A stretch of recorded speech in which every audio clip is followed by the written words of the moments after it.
Welcome back to From Corporate to Cashflow. We're Andrea Cannon and Liz Schwab, two pharmacists navigating the process of building time and financial freedom through real estate lending and investing while working our day jobs. Navigating the journey is difficult, but our podcast guests are experts in showing us how it's done. And today we have Melissa Ryan with us. Thanks so much for joining. Thank you for having me. Yes, thanks, Melissa. Super excited to hear about your story. So, we would love to hear a little bit more about your real estate journey. So, can you tell us a little bit about where you started and primarily what you're focusing on today within real estate? Sure. So I started out in October of 2022 with the Women's Real Estate Investing Network. I was in their network for a whole year, and during that time, I found Pace's community. The REIN network only lasts for a year, and then you lose access to everything unless you pay the 20 grand again. So I moved on and joined the Gator community in December of 23. And early in 24, I had some PML deals that I did. Those are still out. I may lose my money on those. Lesson learned. And then I found Owners Club, went to Squad Up and found Owners Club. So I joined Owners Club and Sub 2 at the same time and started diving into co-living with a partner. And I was also looking at RV parks and analyzed an RV park. And then um, fast forward to 2025, I joined Owners Club again and got serious about RV parks, solely focused on RV parks. And now we recently, a couple weeks ago, we got our first park under contract, and here we are. Very exciting. And then I know you mentioned co-living and maybe you've transitioned away from this, but I know it's become pretty popular in a lot of areas just because affordability is an issue and continuing to become a greater problem, right? So what was your reason for kind of transitioning away from co-living and into the RV parks? Yeah, that's a great question. So for me, the whole reason that I'm doing real estate is because I don't have enough money to retire, so I need more cash flow. And after I started thinking about the co-living, you have a partner, you have a PMP. By time you split the profit with everyone, if I want to reach my goal of 50K a month, I'm going to need so many co-living properties. Yeah. So I decided to go bigger and go with a bigger asset class. And I love RV parks. I love camping in RV parks, renting RVs. I love nature, hiking, everything outdoors. So it only made sense to dive into an asset class that I love. And so Yeah. I just started looking at parks online and just made it happen. Yeah, that's super relatable because we hear a lot of people transitioning to, different activities within real estate. Like you start off maybe as a landlord for a single family home and then you transition to, I don't know, whatever, an STR, then co-living, and then you're like, I gotta go bigger and bigger. And so I know we've talked about this in previous podcasts where it's almost like you need to reverse engineer what you need to do to get to the number that you like are looking for, right?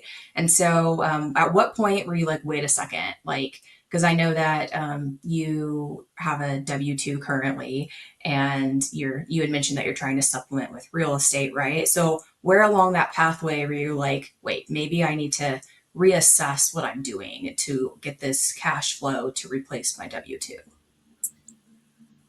So there's a lot of things that happened. In August of 24, I joined Matt Peckman's mindset coaching. And I'm not going to lie, I had some mindset issues when I joined. I had the terror barrier, afraid of investing in real estate outside my own little bubble here in Santa Barbara. But then I was like, how am I going to invest in Santa Barbara? It's so expensive here. So I worked through all of the mindset issues. And then when I went to Monterey, right before I went, I decided, okay, I'm gonna just do RV parks. We're not getting anywhere with the co-living. And I overheard two girls at Monterey, one was Whitney, say, I'm done playing small. And I said to Matt Peckman, I think I know what they mean. I kind of know what they mean. And I asked him about what he's investing in. And he told me, I am investing only in RV parks and mobile home parks because of the cash flow. And I said, okay.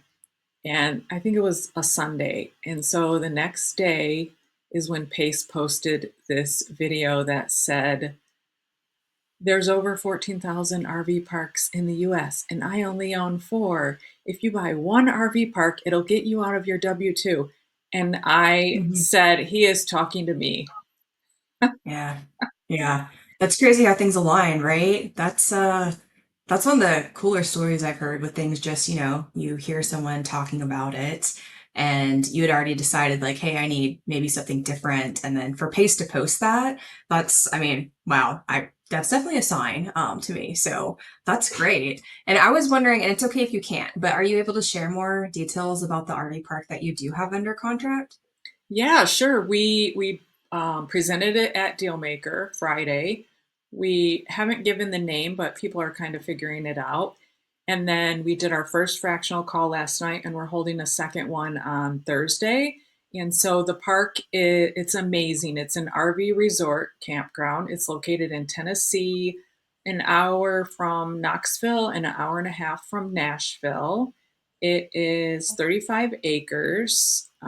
10 acres are undeveloped. And so our whole mission on top of the RV parks, what makes us unique is our mission is to rescue 100,000 dogs over the next 10 years. And our vehicle to do that is RV parks. So we're looking for RV parks that have a little bit of room to grow so that we can add a dog rescue in the park and make the park all about a dog experience. Have a doggy agility course, doggy spa, doggy wash stations, everything you could think of for dogs, doggy pool, just everything. And then we'll put some tiny homes on this park in a couple years, and people can come rent out the tiny homes and have the rescue dogs spend the night with them to see if they're a fit. And if they are, they can take them home. So it's super exciting. Can I live there permanently? This sounds like my actual dream, like my literal Yes, dream in life. we need Not an me like tearing operator. up. We need an Yeah. operator. Oh my gosh. That is so great. Yes, kudos to you. I love it so much. I mean, I think when you guys announced your mission and all that stuff, I literally like tagged Liz and I was like, you have to check this out. I mean, we both love dogs, but Liz is like the softiest softie for dogs. So I'm like, oh my gosh, you're going to love them. And then you were coming on the podcast and I was like, oh, this is going to be great. Like, oh, we get to hear more about this. Is there any like thinking about the dog specifically, I'm guessing there's like one in particular that touched your life so that it's, you become this dog person, or like tell me about a little bit more about how this became the mission specifically. Sure. So it started out as my business partner's goal. She has 3 rescues. And then I love dogs. I have a hat that says Doggist. We're going to have some merchandise that's Doggist. Means someone who loves all dogs, rescue other people's dogs, farm dogs, stray dogs, you name it. And so when I was with my former partner, we adopted a husky Aussie. He is the love of my life. So I spend a lot of time with him, and I can't imagine not having him in my life. Dogs provide unconditional love, and they love you, and they're just so sweet. It's really, They're the best. Yeah, that's really special that this is your mission. And I love the mission driven investing and, having that purpose behind it because I think there's a lot of people out there that are just out for money and for them and themselves, and like what a cool mission for you guys to have. And it even builds in with exactly what, it's not like you're making money over here in this one completely separate thing and then you have this completely separate mission. Like they're even coming together in like such a nice way. That's so cool. I'm trying to think of other people that we've talked to or I've talked to, not even on the podcast, that are similar to this. And I'm like, it's hard for me to think of people off the top of my head. So it's really cool that you guys are doing this. Thank you. We've been getting a lot of the dog lovers are coming out of the woodwork, and we love it. I love that so much. Oh man. Well, it's so cool to hear how the alignment of, how you guys started out with the not playing small anymore and moving. And this is really inspiring to me because I feel like I'm needing a conversation like this for myself. So I really appreciate like hearing a little bit more about this background. Thinking about, I know you said you had some mindset issues and stuff, but just in general, like what inspired you to get more into real estate or, this venture in general? And thinking like outside of your W-2 rather than like maybe picking up extra like shifts at work or something like that. Like what is the thing that's really inspired you to get into real estate? I've always had a passion for real estate, and I've been studying real estate for years. I used to have a realtor license. I didn't really do much with it. And then I've taken other real estate investing courses. And I think just because if you think about anybody in the US or the world for that matter who is wealthy, it's all ties back to real estate. Yeah. Yeah, that's a really good point. And I mean, I think that is a lot to do with why Liz and I have both been interested in real estate as well. It's not that we don't like our jobs, it's just having that additional separate income is a really good idea. And then real estate is such a good path to building wealth. So that's super cool that it's very, very relatable. So, one question I have for you, because not everyone that listens to this podcast is a part of any of the communities or anything. So, I'm hoping that you could share with us a little bit more about what is deal maker, what is fractional, what does it mean that you're doing these things, just so that the people who are listening can really understand what you're talking about. Sure. So, Deal Maker is an event that Pace created, and Pace has, I don't know how you would describe it, Andrea. It's kind of like an elite mentorship. It's putting yourself in a room with people who are doing the hard things, and it's called Owners Club. And so Pace selects 3 deals from Owners Club each month, and those deals, the people are invited to come to Phoenix and pitch your deal, if you will, to Pace. And there's about 125 people in the room, so you get up on stage and go through your slide deck, pitch your deal to Pace, Jamil. It's usually Pace, Jamil, and Pace's attorney. And then it's also broadcast on Zoom for other people to see. And then Pace will decide if he wants to invest in it. Matt may invest in it, Jamil may invest in it. And it's very exciting, and it gets your name out there. It's a great opportunity. So if you guys have the opportunity to do it, I highly recommend it. So does that mean that they chose to invest in this? So what happens, Pace almost always is very interested in the deals, and he's not the one that selects the team, the leads or the deals. I think it's his team selects the deals. And so Mm. he almost always is totally on board with your deals. But then Hmm. that's not the end of it. It gets sent back to his team, and they have to actually underwrite it and vet it first before it's Got your it. ex. So even though he said, "Yeah, I have 1.4 million, I'm all in," that's awesome. His team now Hmm. is evaluating the deal, and hopefully we hear in the next day or two. Okay, perfect. And then I know Andrea brought it up, but with fractional, is that how you are raising money to acquire these? Sure, that is one of the ways. And so it is an app You can access it on your phone or on a website. It's a way to create an investment club and invite people to watch your presentation and then invest in your deal. And using Hmm. fractional is a safety net, if you will.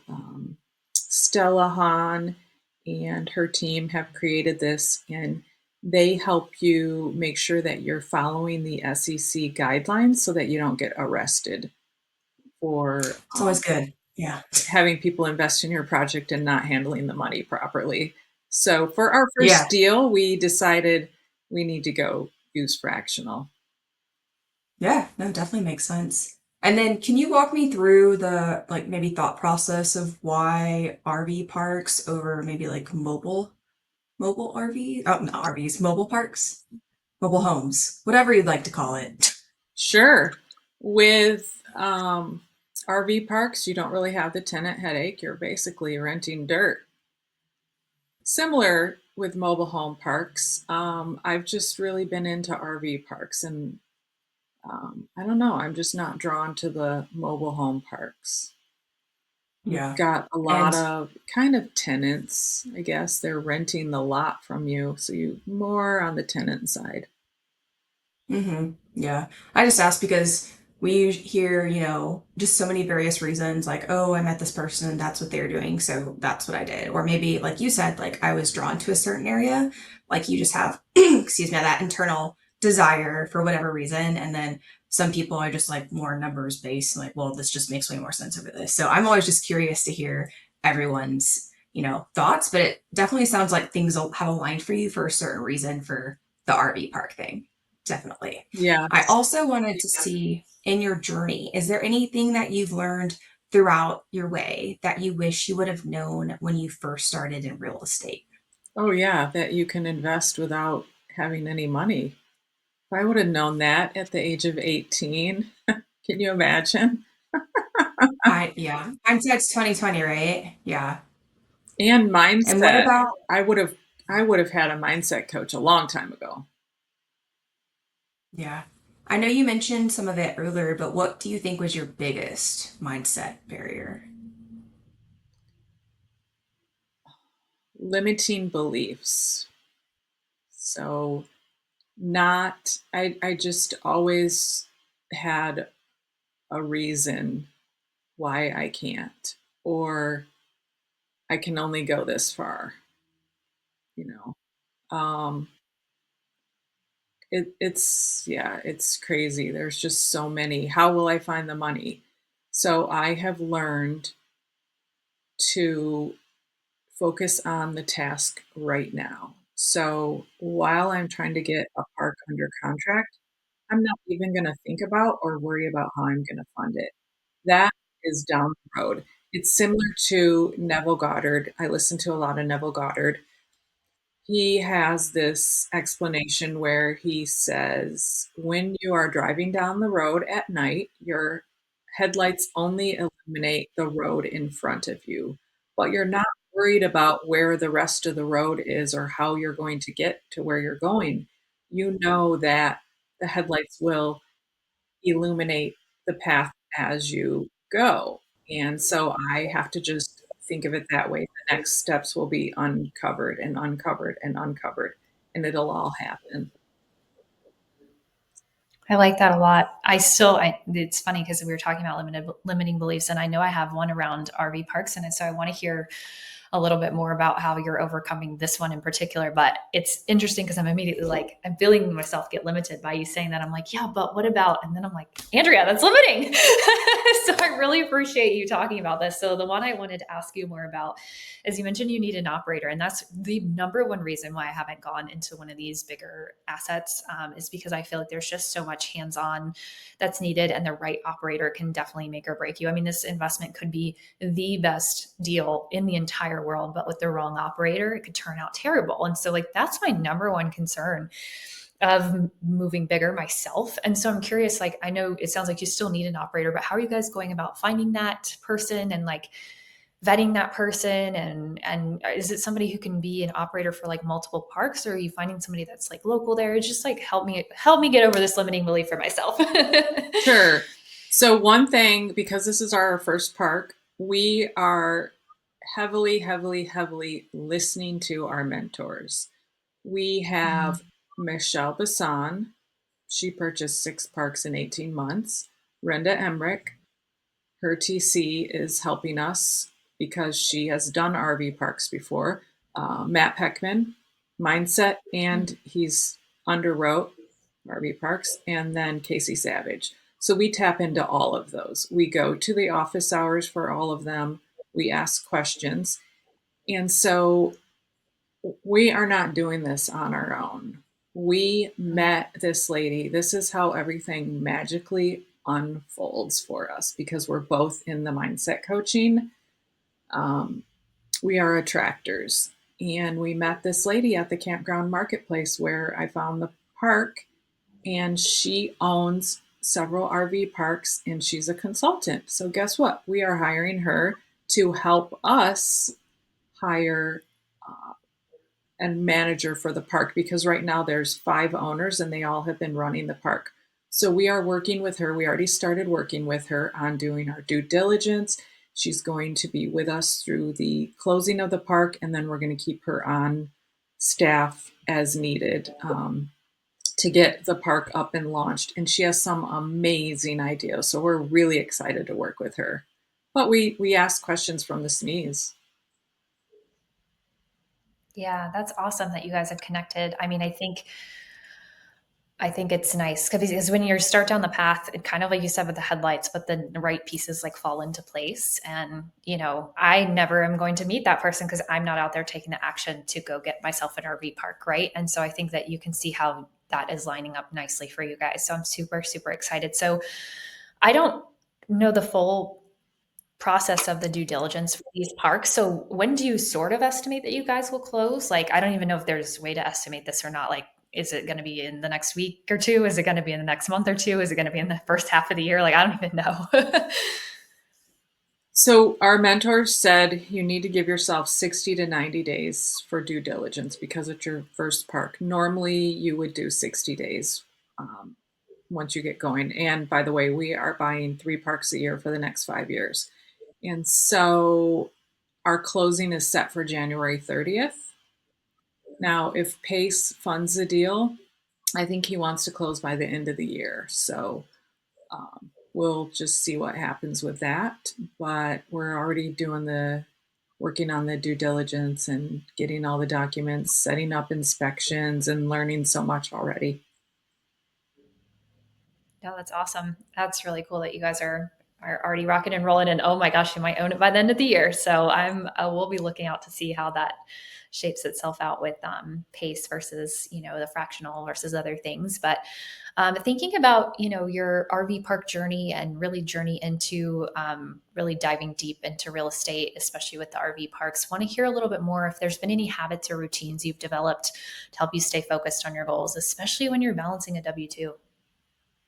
Yeah. So I did the calendar series, and I have my calendars crazy with the W-2 and all the Owners Club Zooms and then the mindset Zooms. And so I stick to my calendar as much as I can, but I try to come home at night from my W-2 and spend minimum 2 hours working on my business.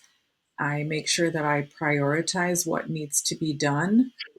And I think, yeah, just thinking about my goals and my why makes me want to really work at it. No, that's awesome. And I think so many people use their W 2 as an excuse as to why they're not moving forward on their goals. But I know you work a pretty demanding W 2 job, and to be able to come home and do 2 hours of activities on your business, it probably moves you forward really nicely for like towards your goals that way. I mean, 2 hours is a lot of time to dedicate every single day. So it's really impressive. I also, because I'm in Santa Barbara, I'm on the West Coast, so it's real easy for me to have Zooms before I go to work because I'm an early morning, so I get up at 4:30 and go to the gym at 5. And so if I can hop on a Zoom at 6 or 7 a.m. before I go to work, it's awesome. Yeah, West Coast definitely gets the benefit if you take advantage of it. If you take advantage of it, so um, that's kudos to you for waking up that early and having that schedule. It definitely takes commitment, just like Andrea said, because it's so easy to just be like, yeah, I'm not doing this. Like, I've had a rough day at work and I'm done, so next. But then that just gets pushed off forever and ever, and then you just never do the thing. So kudos to you, like I said. And I know I mentioned earlier, or you had mentioned earlier, that you wish that you would have known at like age 18 that you didn't need money to like invest and get started, right? So another advice question, and these are always my favorite questions because I love just hearing everyone's wisdom and so I can apply it to my own life and everyone listening, right? So if you're newer in your like financial independence journey, like maybe a similar story, you're like, hey, really demanding W-2, I want to supplement with other income from real estate, and you're just getting started, what piece of advice would you give someone in 30 seconds? So I would say tap into the leaders in the community and then pick one thing and get laser focused. It's easy to Yes. squirrel, squirrel, squirrel. We've all done it, but just pick one thing and you're going to be successful. I like that. We should take this out, that her quote, because Andrea and I actually recorded earlier about an illustration that shows like different possibilities, whether you have more time or whether you have more money when you're first getting started in real estate, to help you find like your avatar, for lack of a better word, just because so many people don't know where to even start, right? So I think that's a great suggestion, to pick one thing and focus on that. Yeah. And then, just because I am really curious, did you do any other PMLs after, maybe the bad experience that you had, or are you just like done? Yeah, the first two ruined it for me. They're still out there, and um, yeah. I mean, I think I would do it again. Maybe I would do EMD lending. But I think what happened is, I was new and just excited to get my first deal, and I didn't do enough due diligence. So lesson learned. Yeah, it's funny how we all have, we kind of hear these stories from a lot of different people. So we'll talk to somebody like, I did my first fix and flip and then I lost a bunch of money. Or like, and then they're like, I'm never doing another fix and flip again. And, or we've heard the lending as another example, or like a bad, like other, real estate experience or something like, don't want to be a landlord anymore. That one's more like Liz's experience. So like, and it's just like funny how people like tried that and nope. And so it's, I think we all have some of those definitely relatable experiences. So thinking about just in general, Liz and I both have goals to travel, explore, get outside, things like that. So wondering if you have any upcoming bucket list travel, thinking about, having fun while we're building our wealth at the same time. Yeah, ever since I've been in Owners Club, I haven't been able to travel internationally because Pace has been stealing my PTO. But I mean, I have not been to Italy. That's really on my list. Maybe a yoga retreat over there or something. I've been to, a nice amount of, not as many countries as you, Andrea, but I've been to some really nice places. So I definitely want to travel more. And I went to Portugal, but I didn't go down to the Algarve, so I want to go down there and see when it's nice and warm.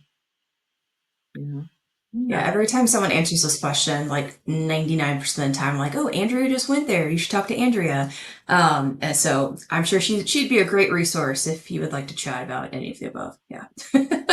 So And cool. then let's circle back. What was that? Sorry. So cool. Yeah. And then to circle back on your RV parks, so can you tell us what type of RV parks you're looking for? As you mentioned, you're going to buy, I believe it was it three a year you said for the next 5 years? Yeah. Yeah. So we decided after looking at several parks, we toured 6 parks over Labor Day weekend, and we had put in an offer on one. And but once we saw it, was not our vibe. It was a bunch of dune buggy people, s- you know, flying through the mud and drinking lots of Mm. booze and getting rowdy. And so we have clarified our buy box so much just from looking at parks. And so we are buying RV resort campgrounds or RV resort parks. We're looking for parks that have a lot of amenities. So this park is loaded. It has Mm. 82 RV sites. It has 6 cabins, a lodge that sleeps 18 people, store, a pool, a hot tub, a kitchen and bar, a 3-acre pond that you can fish in, laundry, everything. It has everything. So that's kind of what we're looking for. There's really 2 kinds of park. One is a destination park where there's a lot of stuff to do. And then another is a type of park where you go there to visit local attractions like a national park or something, amusement park. And so we like both, but we like the resort park. And then, of course, if there's room to add on for the rescue, that's a bonus. Yeah, of course. And then are there any particular states that you're trying to focus on, or just if it fits within that resort style that you mentioned? Sure. So we want a park that's open year round. So we're focusing on the Sun Belt states and then Tennessee and North Carolina also. Okay. And then are you trying to purchase these creatively? Oh, yes. Okay. So this particular park is a $3.5 million purchase price. We are seller financing 2.5, and then we're bringing 1 million cash to the table. Very exciting. Okay. So it sounds like people could possibly find some or try to find some particular like RV park deals for you, if they may make sense. Is there anything else that people could collaborate with you for? Oh, yes. So we're starting to think about building our team. So capital raising is a bonus, bird dogs or acquisitions. I did both the August and September bird dog challenge. So I've worked with a lot of bird dogs. The first time I had 20 bird dogs, and then the second time 30. And then just by posting in the communities, I attracted more. And so more bird dogs were reaching out. Hey, we want a bird dog for you. And for me, it was all about helping them be successful. I wasn't worried about how many leads I'm getting. And I've even helped some of them move to a different team that wasn't doing RV parks. One person came to me, and after talking to them, I decided they should be buying RV parks instead of bird dogging. So I'm helping them. And then we hold office hours on Thursday mornings to just talk about RV parks and pups. I love that. What a good combo. If people want to get in touch with you to either watch your journey grow, I mean, I definitely need to hear the updates about the dogs, or to, maybe pitch an RV park that they've found, what is the best way that they can get in contact with you? They can follow me on Instagram, and my Instagram handle is at melissa.ryan.sb for Santa Barbara. Love it. Perfect.